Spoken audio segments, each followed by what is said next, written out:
En este primer video del canal vamos a estar tratando de responder a la pregunta de ¿qué es la antropología?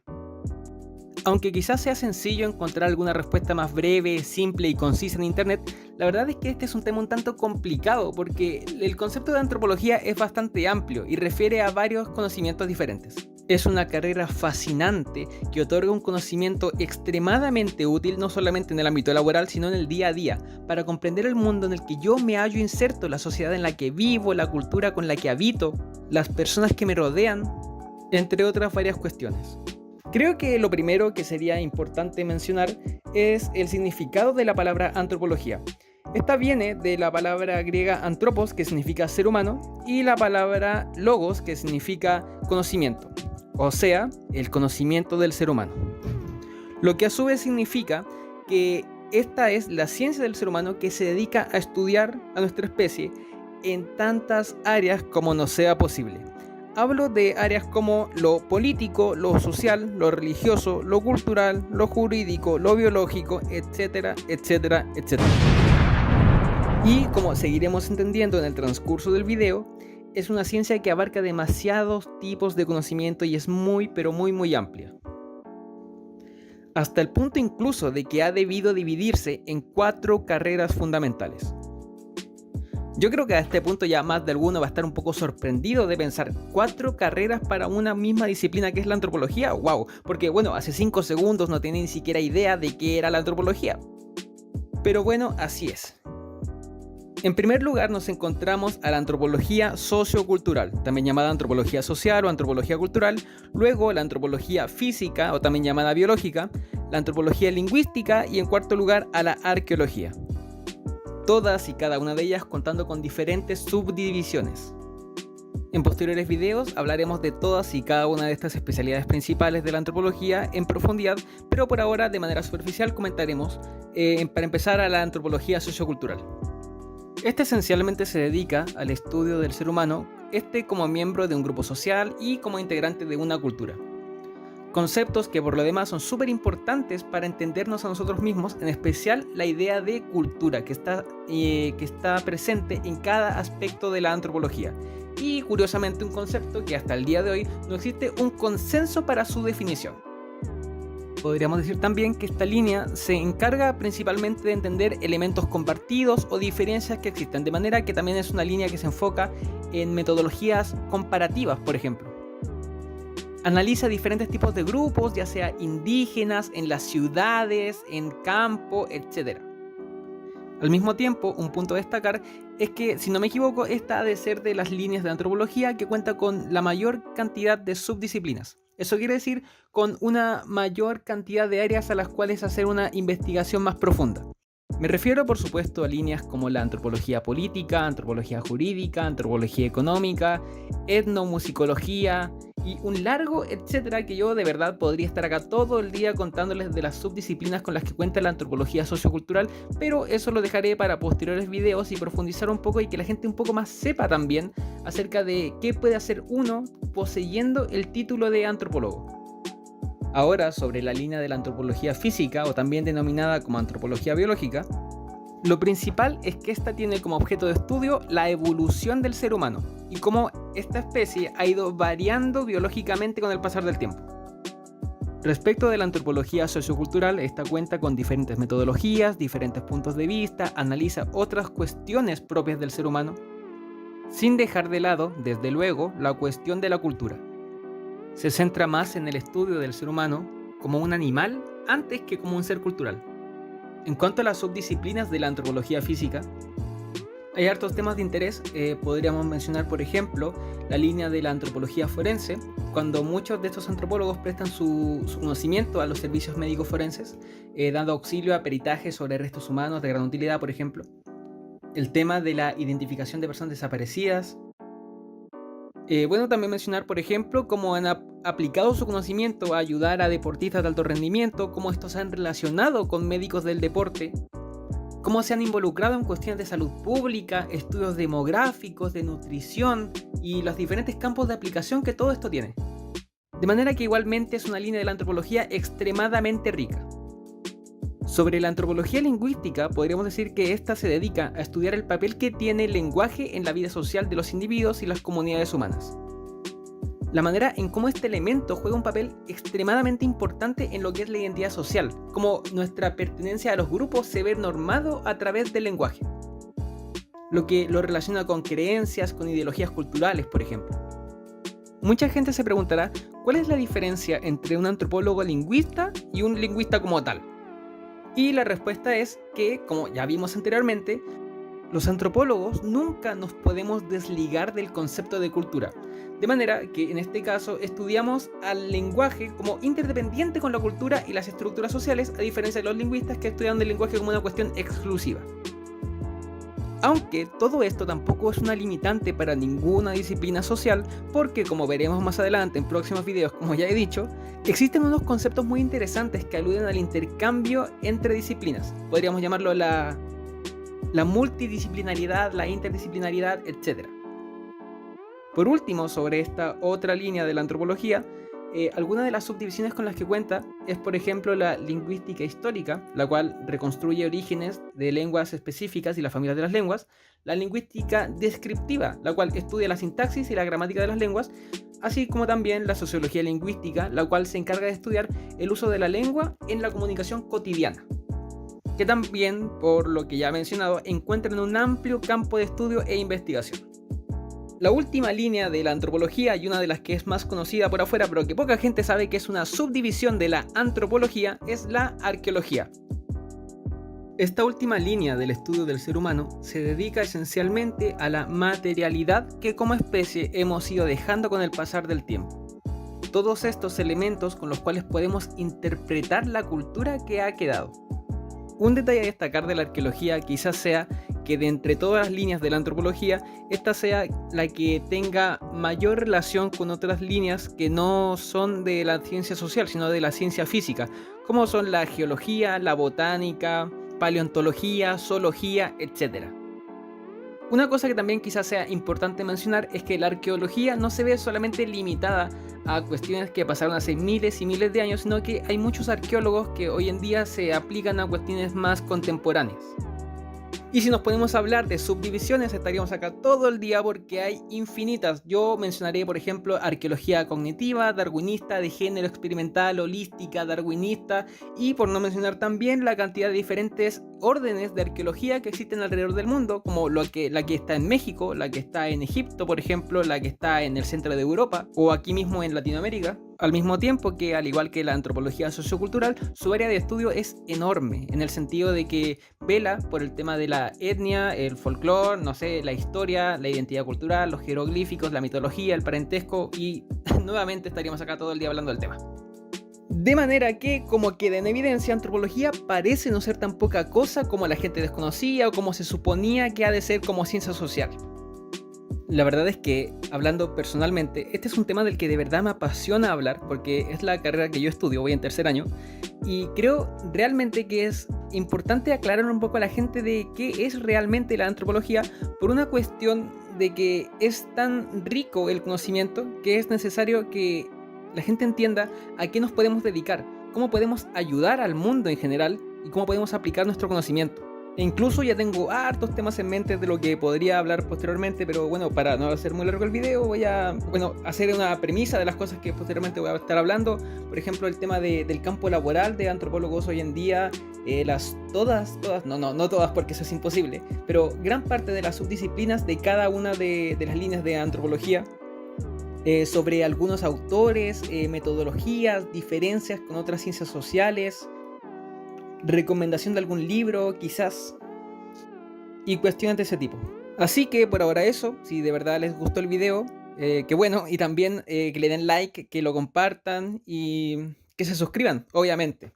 Así que eso, gracias y hasta una próxima ocasión. A la antropología social. El foro de Maya Televisión es el foro de Honduras. Damos la cordial y respetuosa bienvenida a los televidentes de esta empresa televisora cuya sede está en la ciudad de Tegucigalpa. Tegucigalpa y Comayagüela hacen el Distrito Central y también la capital de la República. Este es el set de prensa de Maya Televisión en la ciudad de San Pedro Sula, en la costa norte de Honduras. Soy Arnulfo Aguilar. Estamos con la presentación de temas fuera de serie, no comunes, de interés educativo, cultural, artístico, en lo que se refiere a una estructura académica y a profundidad. Como les he manifestado, fuera de lo común. Ahora vamos a presentarles la temática relacionada a la antropología, con el homenaje y la mención a los grandes antropólogos del mundo, de América, en especial a John Anderson, un profesional que estudia la arqueología, la antropología, la paleontología, la historia, la filosofía, la psicología. Tuve el gusto de conocerlo en la década de los 80 y lo volví a encontrar en el 2025 en el Cerro Palenque, en la jurisdicción de Santiago, municipio de Pimienta Cortés. Para los antropólogos, arqueólogos y paleontólogos de Honduras, los que conocen la epigrafía y por supuesto los de la historia, la filosofía relacionada a la antropología. La antropología es una ciencia social que estudia la diversidad cultural, las formas de vida y pensamiento de los grupos humanos en distintas épocas y lugares. La antropología tiene 4 ramas. Los campos de estudio de la antropología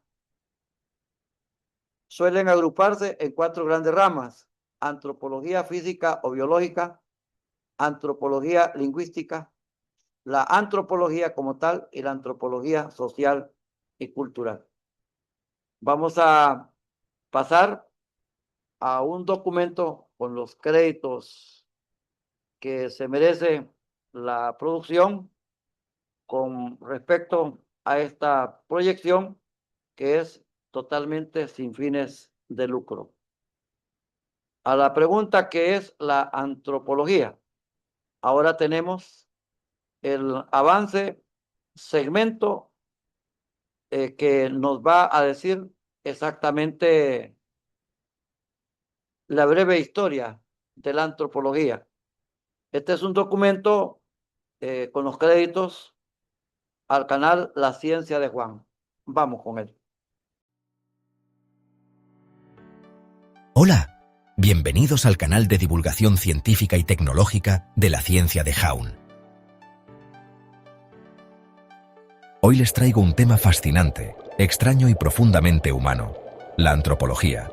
Sí, esa ciencia que no solo estudia al ser humano, sino que también responde preguntas que quizá nunca te habías hecho, como ¿por qué algunas culturas consideran normal comer insectos y otras tienen reality shows donde la gente se casa sin conocerse? En fin, cosas de humanos. Pero antes de entrar en materia, vamos a aclarar algo. La antropología no es una colección de curiosidades exóticas para decorar tu Instagram. Es una ciencia que nos ayuda a entender cómo funciona nuestra especie, con todo y sus rarezas. ¿Qué es la antropología? La antropología es la ciencia que estudia al ser humano desde todos los ángulos posibles: físico, social, cultural, incluso simbólico.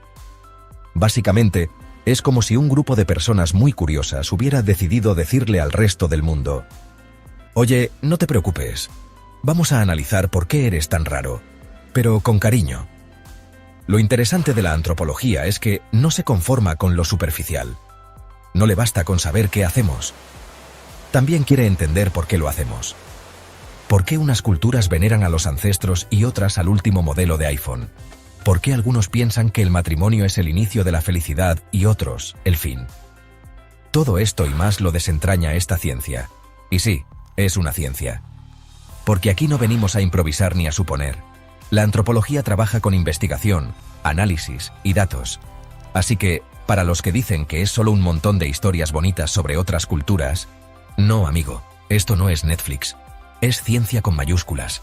Lo que hace a la antropología tan especial es su capacidad para desarmar prejuicios.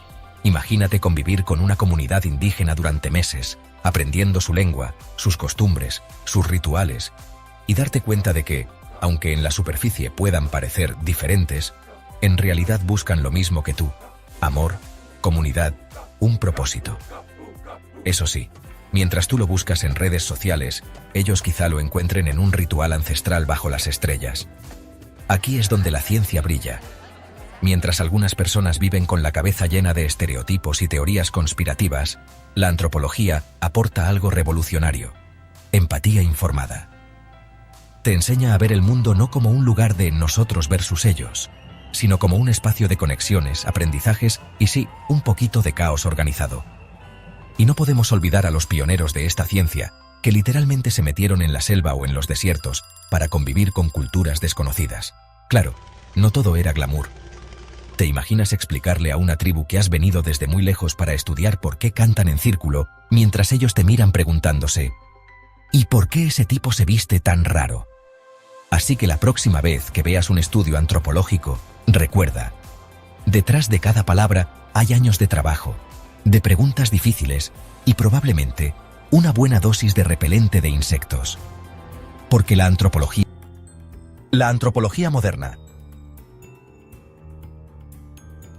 Con la llegada del siglo XX, la antropología dejó de ser un hobby para exploradores con tiempo libre y pasó a convertirse en una ciencia moderna, seria y sistemática. Fue en esta época cuando los antropólogos se dieron cuenta de que no bastaba con sentarse en un despacho a leer relatos de viajeros. Si querían entender realmente a las culturas humanas, tenían que vivirlas, respirarlas y probablemente también probar sus platos más extraños. Uno de los pioneros de esta revolución fue Bronislaw Malinowski, quien literalmente se fue a vivir con los habitantes de las islas Trobriand, en el Pacífico. Allí descubrió que para comprender una cultura hay que observarla desde dentro, no desde fuera, como si estuvieras viendo un documental en Netflix. Malinowski nos enseñó que cada sociedad tiene su propia lógica, aunque desde nuestra perspectiva algunas cosas puedan parecer extrañas. Por ejemplo, rituales complejos para intercambiar conchas marinas. En esas islas, sí. ¿Aquí? Pues nosotros hacemos filas de madrugada para comprar el último smartphone. ¿Quién es el raro ahora? La antropología moderna también amplió su alcance. Ya no solo se trataba de estudiar a sociedades exóticas en islas remotas, sino también de analizar fenómenos culturales en las grandes ciudades. Por eso hoy, un antropólogo puede estar estudiando tanto una tribu amazónica como los fans de un cantante pop. En ambos casos, lo importante es entender qué significan esas prácticas para las personas que las viven. Quizá tú seas el próximo objeto de estudio de la antropología moderna. Cuidado con lo que haces, que te están observando.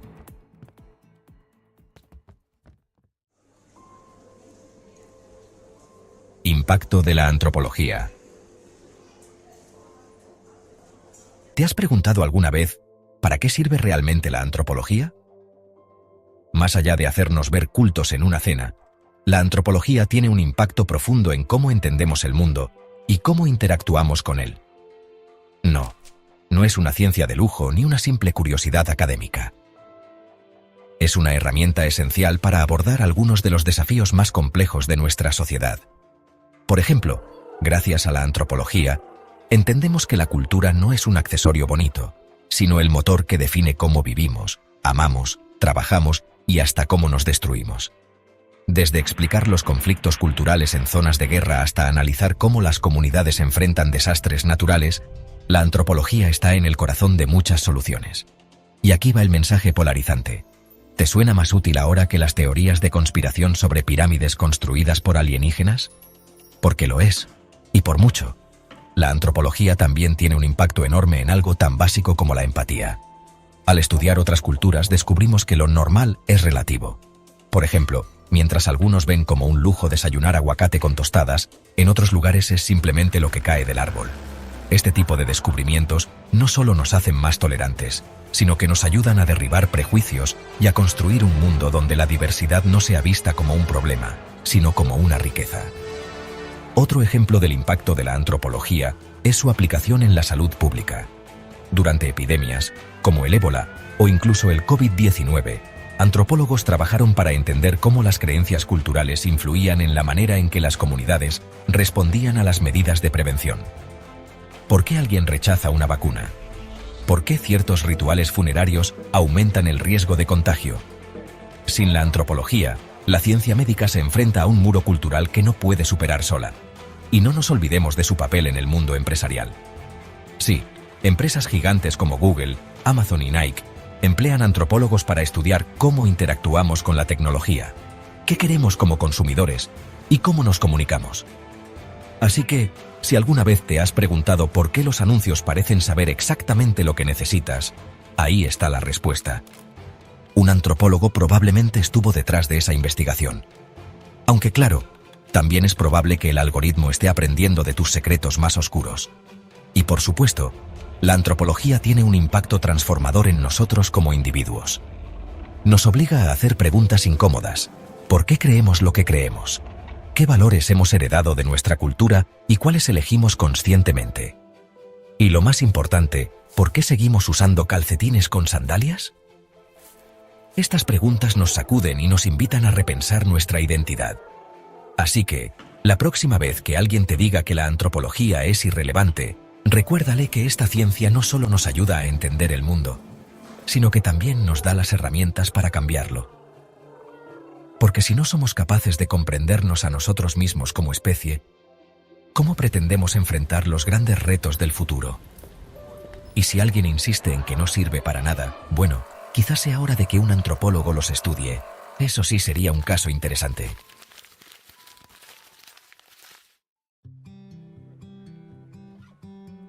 Conclusión.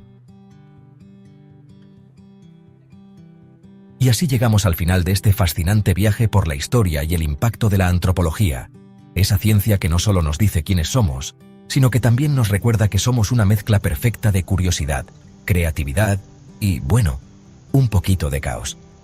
La antropología nos enseña que detrás de cada tradición, cada costumbre y cada rareza cultural hay una historia humana esperando ser entendida.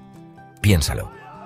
Mientras algunos se aferran a ideas anticientíficas como creer que las vacunas tienen microchips o que los eclipses son señales del fin del mundo, la antropología nos da algo mucho más valioso: conocimiento con base en evidencia.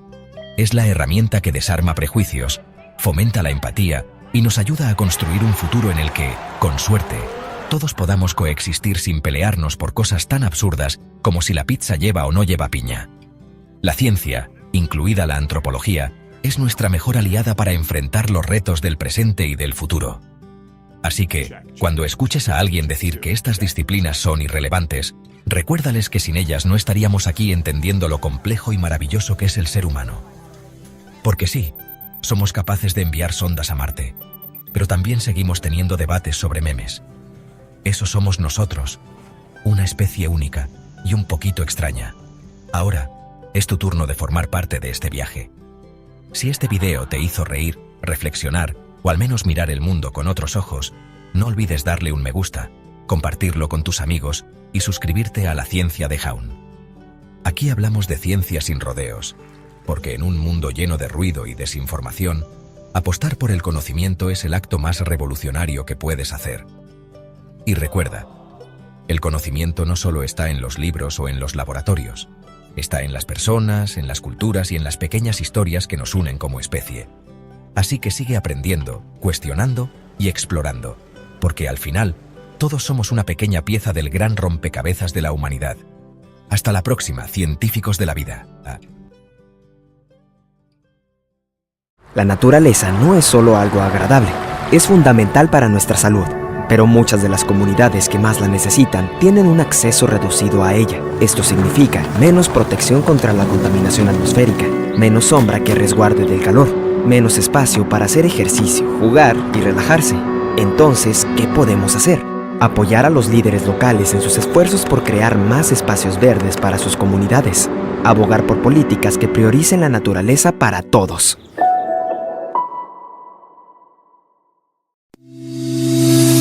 Día con día, el mundo va evolucionando y tú no te puedes quedar atrás. La tecnología se ha convertido en parte de nuestra vida cotidiana, pero ¿sabías que puedes aplicarla en diferentes ámbitos como la educación, salud, empleos, ciencias y entre muchas más. No te quedes atrás. Aprende a utilizar las nuevas tecnologías, infórmate y aplícalas en todos los ámbitos de tu vida y así evolucionarás día con día. Dicen que los males no llegan solos, pero a este lo acompañan todos.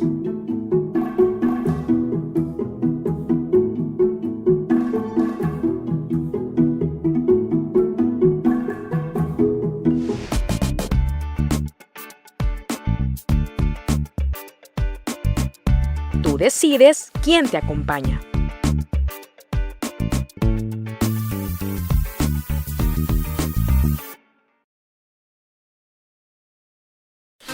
¿Dolor muscular o lesiones deportivas? El quiropráctico Easy Vargas está aquí para ayudarte a recuperar tu bienestar. Cuenta con tratamientos personalizados para aliviar el dolor, mejorar tu movilidad y fortalecer tu cuerpo. El mecánico de los huesos está altamente capacitado. Utiliza las técnicas más avanzadas para garantizar resultados efectivos. No esperes más para sentirte mejor. Agenda tu cita hoy lo más pronto al celular 9876-9204, Boulevard del Sur, arribita del portón de Tranicop. Con Easy Vargas, el dolor se espanta.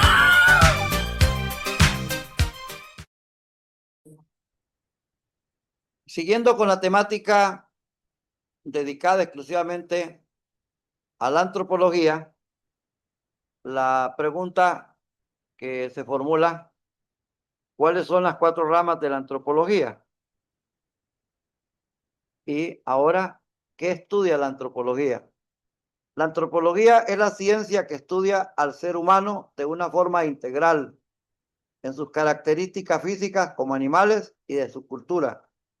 Para abarcar la materia de su estudio, la antropología recurre a herramientas y conocimientos producidos por las ciencias sociales y las ciencias naturales.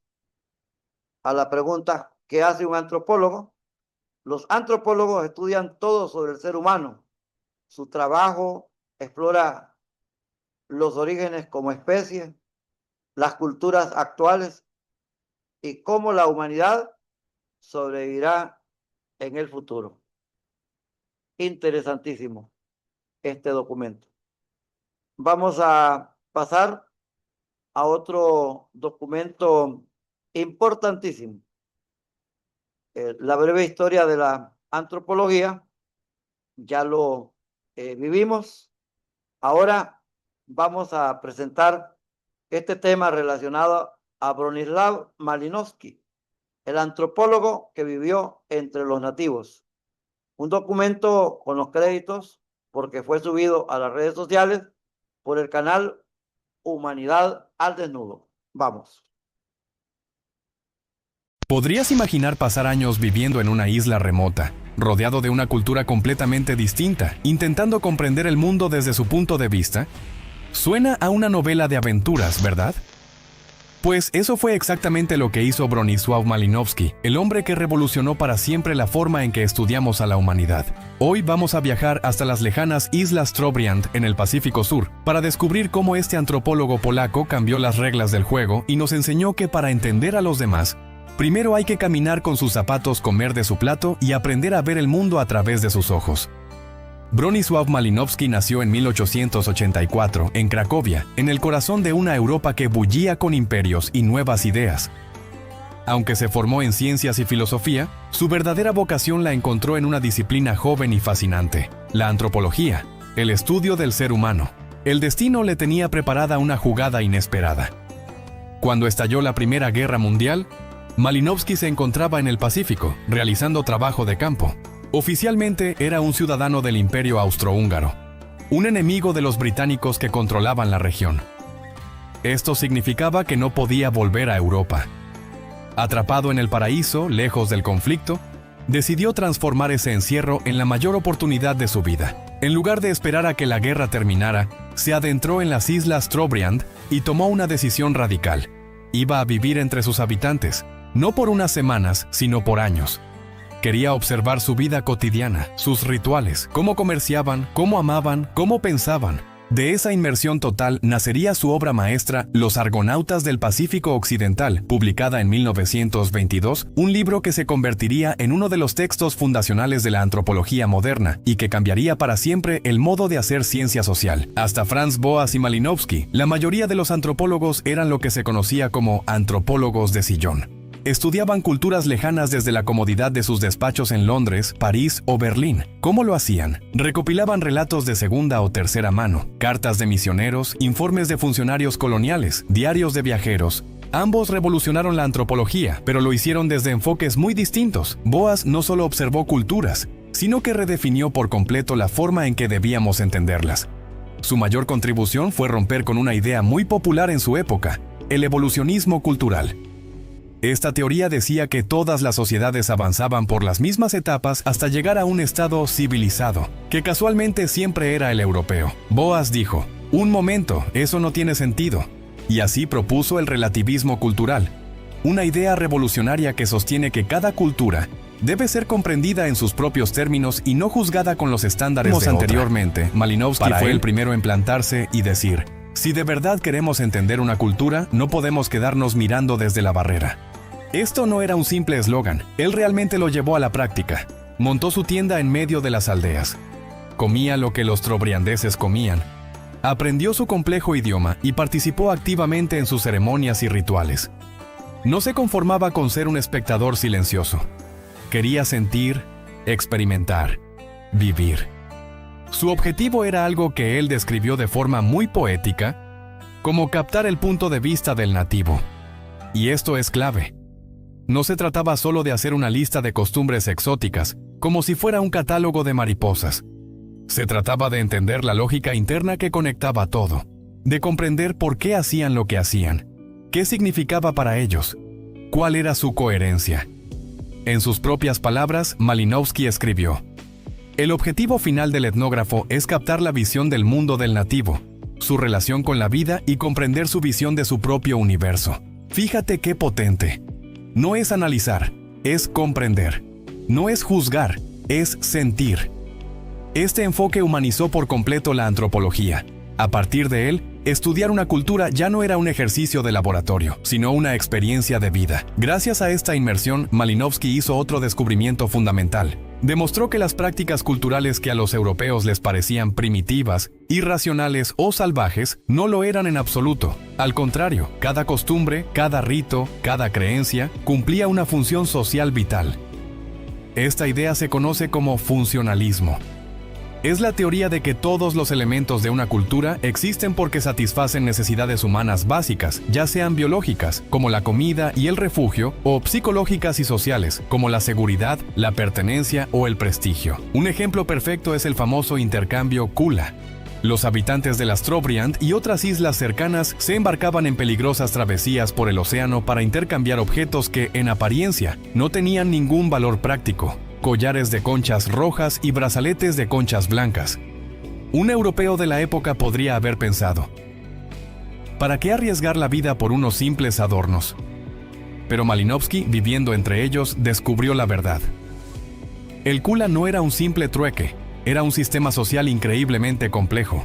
Esos collares y brazaletes que circulaban en direcciones opuestas por un anillo de islas eran el pegamento que mantenía la cohesión social, creaba alianzas políticas duraderas, establecía lazos comerciales y generaba prestigio y estatus para quienes participaban. Era el motor de su sociedad. Lo que parecía un ritual irracional era, en realidad, un mecanismo social perfectamente lógico y funcional que mantenía el equilibrio y la paz entre comunidades. Malinowski fue un pionero no solo por su método, sino también por su profunda humanidad.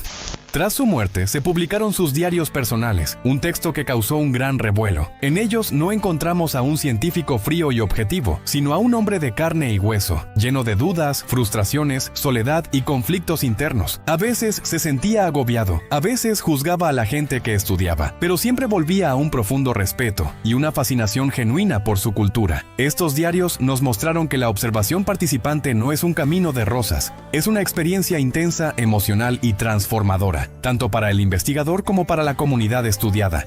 Entre sus frases más recordadas, que resumen su filosofía, encontramos joyas como esta. El trabajo de campo no es una excursión, es una experiencia vital. O esta otra, que es la esencia de su legado. Solo cuando el antropólogo vive entre los nativos, puede descubrir la verdadera esencia de su cultura. Su enfoque radical inspiró a generaciones enteras de antropólogos y sociólogos. Gracias a él, la antropología se convirtió en una ciencia vivencial, una disciplina donde la empatía, la paciencia y la observación directa no son solo herramientas, sino la base de todo el edificio. Margaret Mead, Clifford Geertz, todos los grandes nombres que vinieron después, de una forma u otra, están en deuda con el camino que abrió Malinowski. Ahora podrías pensar, todo esto es muy interesante, pero yo no soy antropólogo ni planeo irme a vivir a una isla remota. ¿De qué me sirve a mí hoy? Y aquí es donde el legado de Malinowski se vuelve increíblemente actual y práctico. Puede que hoy no vivas en una isla del Pacífico, pero todos vivimos en un mundo marcado por la globalización, la diversidad cultural y la constante interacción a través de las redes sociales. La enseñanza de Malinowski es más clara y necesaria que nunca. No podemos comprender a otros si no hacemos el esfuerzo de escucharles y, en la medida de lo posible, compartir su experiencia. Aplicar el enfoque de Malinowski en tu vida cotidiana significa algo muy simple pero muy poderoso. Mirar al otro sin prejuicios. Significa entender que cada grupo humano, cada comunidad, cada familia e incluso cada individuo tiene su propia lógica, su historia y su valor. Piensa en una empresa multicultural donde personas de distintos países tienen diferentes formas de comunicarse o de entender la puntualidad. En lugar de juzgar y decir "están equivocados", la observación participante te invitaría a preguntar, a observar y a comprender por qué actúan así. Piensa en una escuela con estudiantes de diversos orígenes, o incluso en un acalorado debate político en redes sociales. El método de Malinowski nos enseña a hacer una pausa, a comprender antes de juzgar, a buscar la función que hay detrás de una creencia o un comportamiento que no entendemos. Es un antídoto contra los estereotipos y la polarización. En resumen, Bronisław Malinowski nos dejó una lección imperecedera. Nos enseñó que comprender al otro no es un ejercicio intelectual, sino una aventura profunda y humana. Una aventura que no comienza cuando miramos a los demás desde la distancia de nuestra propia perspectiva, sino cuando nos atrevemos a cruzar el puente, a sentarnos a su lado y a mirar, aunque sea por un instante, el mundo desde dentro. Si te ha fascinado esta historia y te gustaría que analicemos con mucho más detalle su obra cumbre, Los Argonautas del Pacífico Occidental, y el increíble sistema del Kula, déjamelo saber en los comentarios. Podríamos dedicarle un episodio completo a desentrañar todos sus secretos. Muchas gracias por acompañarme en este viaje.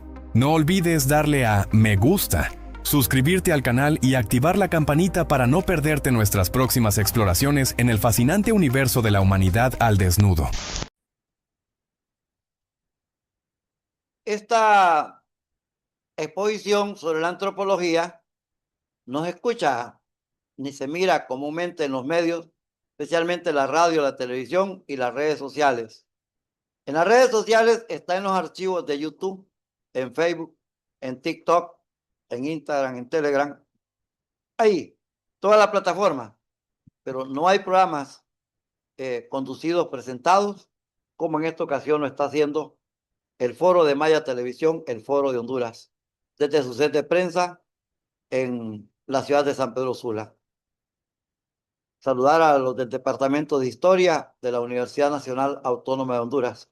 Una carrera que va en proyección, que se está extendiendo no solo en Tegucigalpa, sino que también en San Pedro Sula. Como hemos hablado de arqueología y hoy hablando de antropología, vamos a hacer la diferencia. Los antropólogos se centran en las formas de vida, los idiomas y otras características de los pueblos de todo el mundo. Los arqueólogos investigan el impacto de las culturas del pasado en las costumbres, los valores y los hábitos de las sociedades actuales. ¿Puede un antropólogo convertirse en arqueólogo? Pues claro que sí.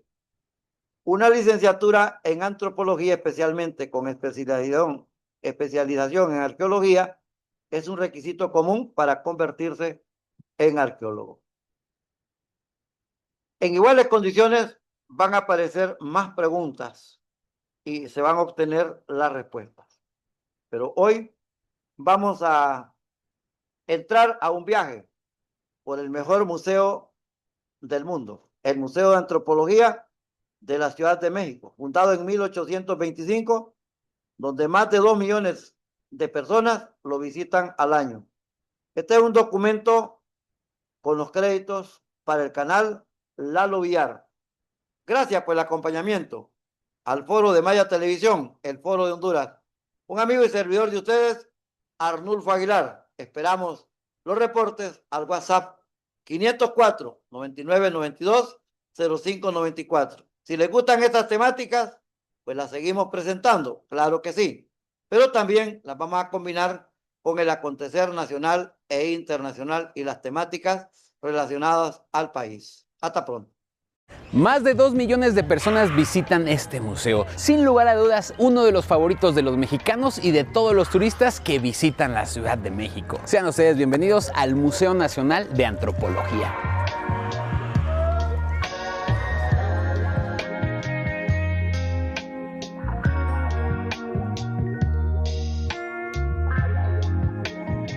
El Museo Nacional de Antropología tiene sus inicios en 1825, cuando el entonces presidente Guadalupe Victoria crea el Museo Nacional de Historia, coleccionando objetos arqueológicos y documentos prehispánicos. Posteriormente, debido a los diferentes momentos históricos que pasó el país, se constituyó en el Museo Nacional de Antropología, Historia y Etnografía, que antiguamente se localizaba en la calle de Moneda número 13 y que en el año de 1964 fue trasladado al bosque de Chapultepec.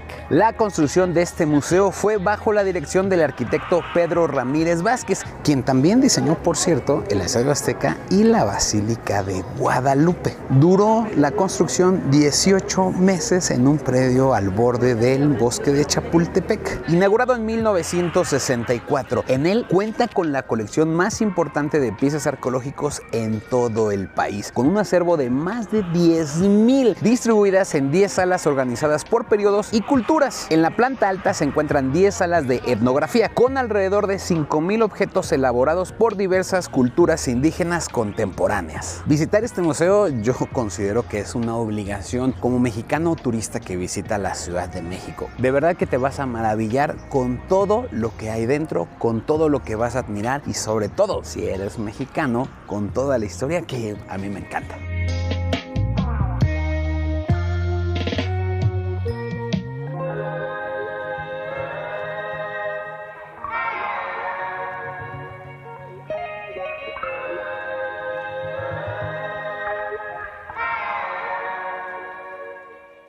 El costo de entrada es de 95 pesos mexicanos. Si quieres grabar, como lo estamos haciendo, tiene un costo de 50 pesos. Y vean nada más qué bonito, porque justo aquí en el patio central se encuentra este estanque que al final tiene una escultura de bronce en forma de caracol. Esta es llamada El Sol del Viento, del artista Iker Larrauri. Lo interesante de esta escultura es que emite sonidos que emulan algunos de los instrumentos prehispánicos. De chiquito quería ser grande, nada más. No se me ocurría otra cosa. Dibujaba yo mucho, siempre familia decía que iba yo a ser arquitecto y eso se me grabó mucho. Es por eso que les digo que entras al museo y te recibe de una manera espectacular. Uno de los elementos más representativos de este museo es el llamado paraguas, y es que es una gran fuente soportada por una columna revestida de bronce con un relieve escultórico llamado Imagen de México. Esta ilustra los 4 puntos cardinales y fue hecha por los hermanos Chávez Morado a partir de un diseño concebido por Jaime Torres Bodet. Este techo cubre 4,467 metros cuadrados, una chulada. Como todas las esculturas que se encuentran al aire libre, el metal se ve afectado por el medio ambiente que lo rodea y en este caso por el mismo sistema de agua que tiene el paraguas y crea una capa gruesa de sarro que a largo plazo va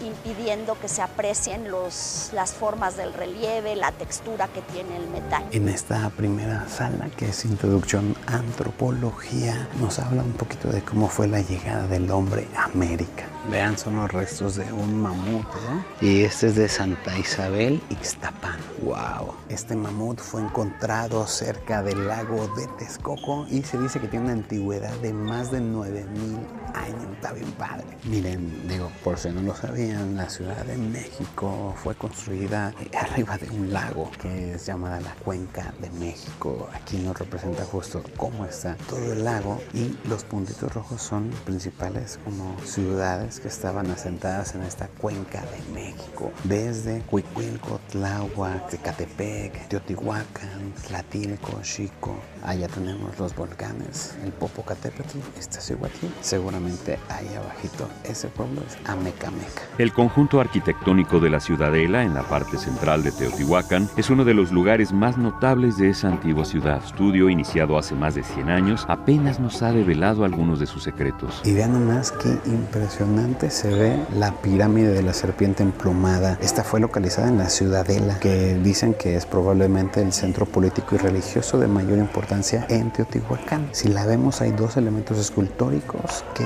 destacan. Uno, la cabeza de serpiente emplumada, y otra pieza que ha sido identificada como una representación del dios de las tormentas o como un gran tocado con plaquetas y nudo. En ella se han hallado numerosos entierros de individuos sacrificados con indumentaria de guerreros, lo que así se ha comprobado la importancia del sacrificio humano y del militarismo en Teotihuacán desde épocas tempranas. Es que vean, entras y se ve impresionante, ¿a poco no? Podemos saber que la fundación de México Tenochtitlán fue en el año de 1325. La leyenda relata que un grupo de tribus nahuas, migrantes desde Aztlán, salieron en búsqueda de establecerse en otro lugar y durante ese tiempo encontraron la imagen del dios Huitzilopochtli. Si ustedes no han ido a Teotihuacán, que claramente se lo recomiendo, un día haremos un video de este gran lugar mexicano. Aquí hay pues una pequeña maqueta de cómo se encontraba esta gran ciudad y de gran importancia en la cultura mexicana, con la pirámide del Sol, de la Luna, bien representadas. Si van en estas épocas, eso sí, llévense una gorra, un sombrero, porque el calor está impresionante allá en Teotihuacán, ¿eh? Miren qué bonito mapa de la República Mexicana, donde nos representa un poquito de las figuras o de las culturas más importantes de todo nuestro país. Algo que es impresionante.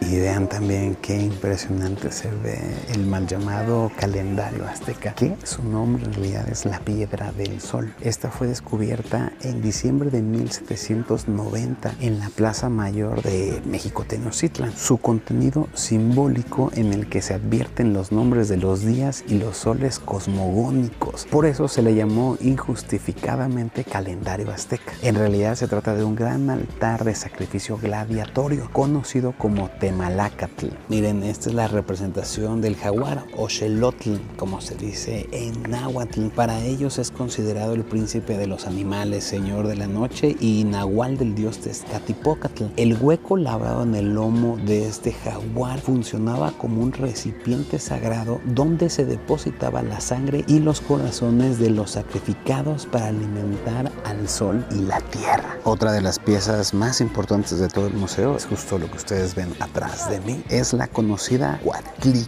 figura tallada de la madre de todos los dioses del panteón mexica y cuyo nombre significa la que tiene una falta de serpientes. Esta representa a una mujer decapitada y parcialmente desmembrada con atributos que la relacionan con la tierra y con seres sobrenaturales del cielo nocturno. Ella es la madre de Huitzilopochtli, el dios patrono de los mexicas. Y su descubrimiento, al igual que la Piedra del Sol, fue en 1790 en la Plaza Mayor de México Tenochtitlan. Impresionante, impresionante la Huatlicle.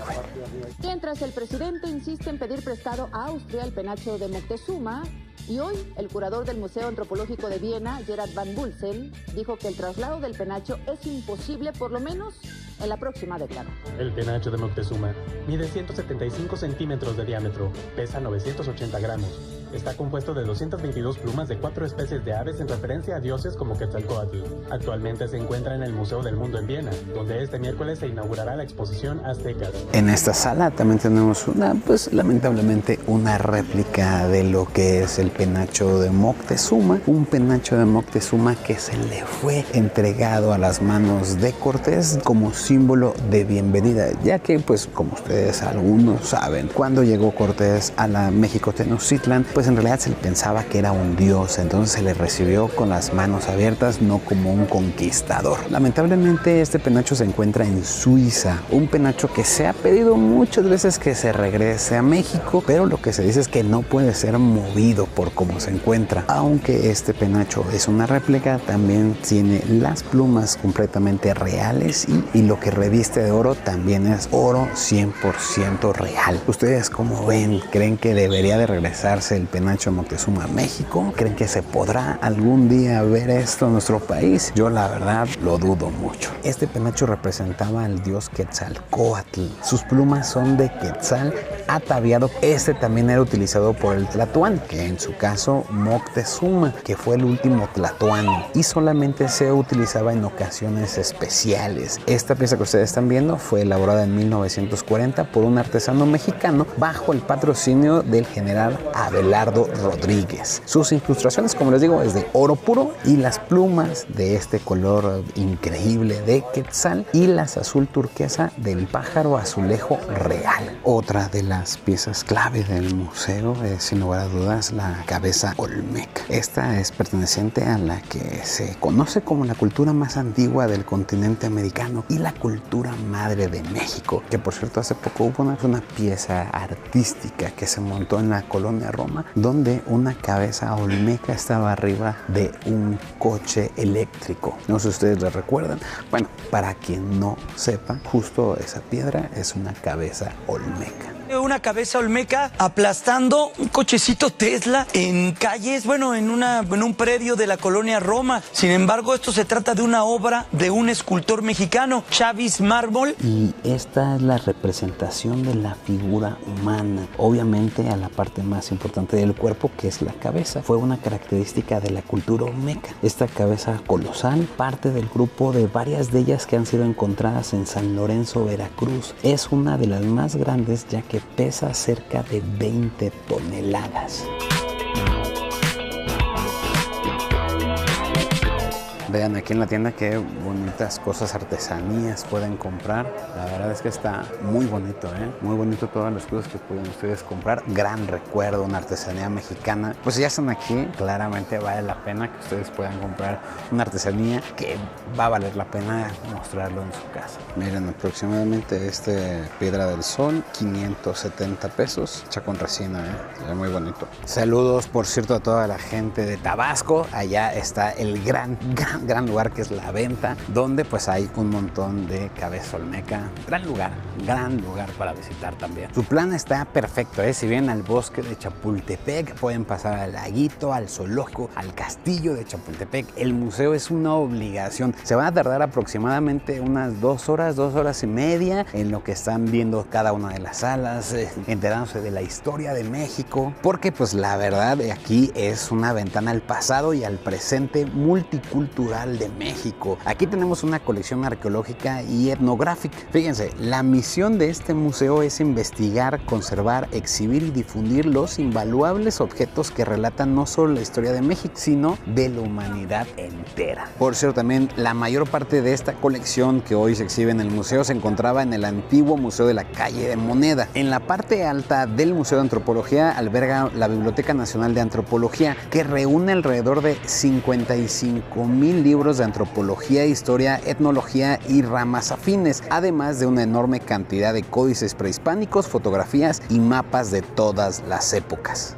Durante la noche de Nochebuena, el patrimonio cultural de México resintió uno de sus más grandes golpes en la historia. 140 piezas fueron saqueadas del Museo Nacional de Antropología. 3 meses después de que el terremoto de 1985 sacudiera a la Ciudad de México, un nuevo evento tomó por sorpresa a todos. El Museo Nacional de Antropología sufrió el considerado robo del siglo.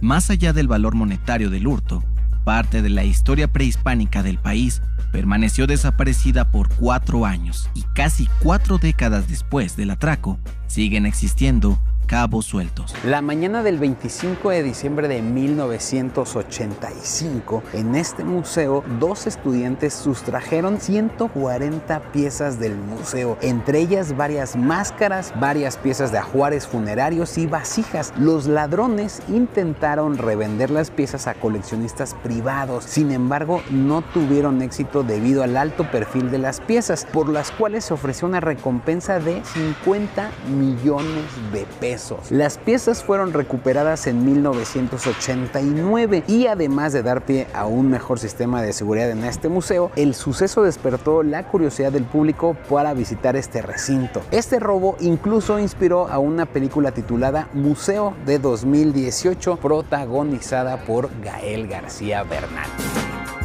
¿A dónde vamos? Estamos dando la vuelta. Podríamos hacer algo distinto. ¿Cómo qué? Como chingarnos algo. ¿Dónde decía que es imposible saber el verdadero inicio de algo? El Museo de Arte Moderno, así como el Museo de Antropología, permanecerán cerrados a partir... ¿Quién puede saber? Por cierto, normalmente aquí en el paraguas algo que se ve muy bonito es que está prendida, es una fuente que cae. No se sabe por qué no está prendida, pero normalmente desde las 9 de la mañana la verdad se ve bien bonito. No lo vemos aquí completamente en vivo, pero les voy a dejar aquí unas imágenes para que ustedes vean qué increíble se ve aquí el paraguas.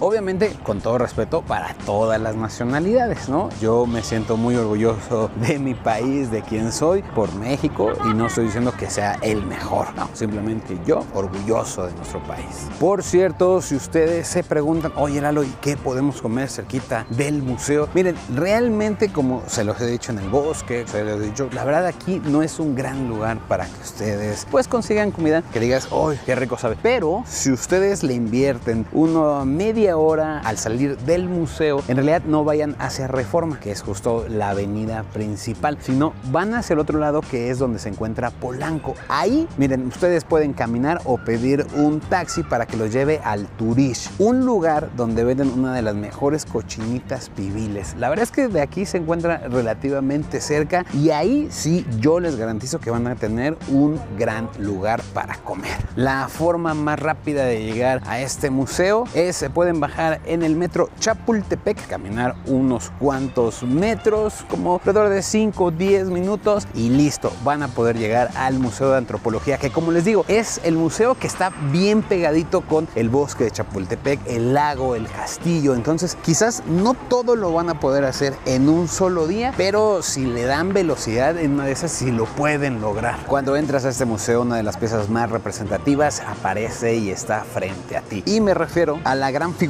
de Tlaloc, el dios mexica de la lluvia, que este se encuentra justo, como te digo, a la entrada del museo. Este monolito de origen náhuatl mide 7 metros de altura y pesa 168 toneladas. Esta pieza fue descubierta en el pueblo de San Miguel Coatlichán, hoy Texcoco, esto en el Estado de México, y su traslado fue tan complejo y celebrado que incluso fue transmitido en la televisión. El viaje de 33 kilómetros tomó varias horas y los vehículos que lo transportaban se atoraron en algunas ocasiones. Aunque es conocido como Tlaloc, algunos investigadores afirman que se trata de Chalchihuatlicue, la deidad femenina del agua.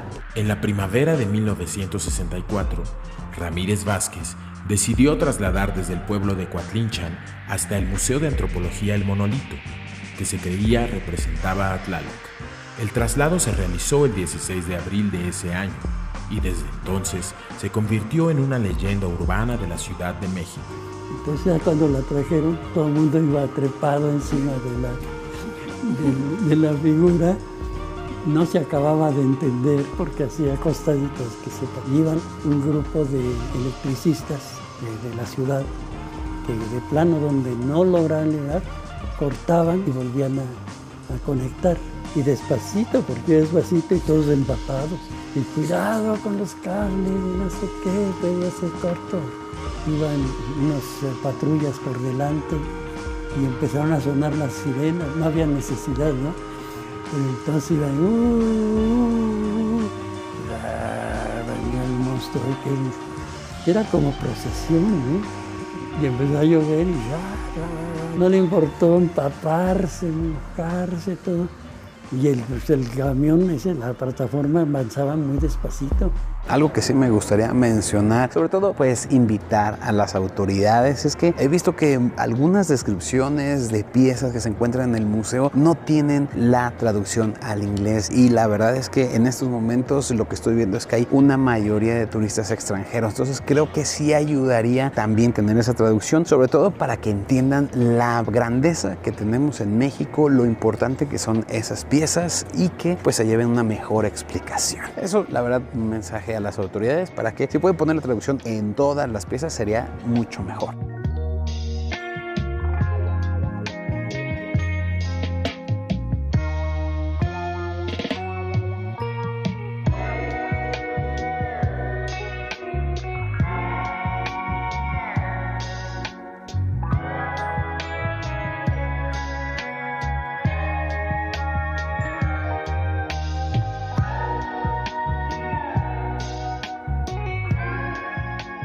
La verdad es que es impresionante la cantidad de turistas extranjeros, que qué bueno, me alegra un montón. Yo lo visité este museo cuando estaba en la primaria. Ahora realmente no veo tantas escuelas como antiguamente pasaba. No sé realmente por qué suceda eso. Yo desde niño la verdad es que siempre fui un enamorado de toda la cultura que es nuestro gran país. Todas y cada una de las grandes culturas que pasaron, para mí es un privilegio ser mexicano, sin lugar a duda. Aquí lo empezamos y aquí vamos a terminar este recorrido del Gran Museo Nacional de Antropología, un museo que es una obligación visitar si vienes a la Ciudad de México. Cuídense mucho, espero que les haya gustado mucho este video. Yo soy Lalo Villar, nos vemos en el siguiente.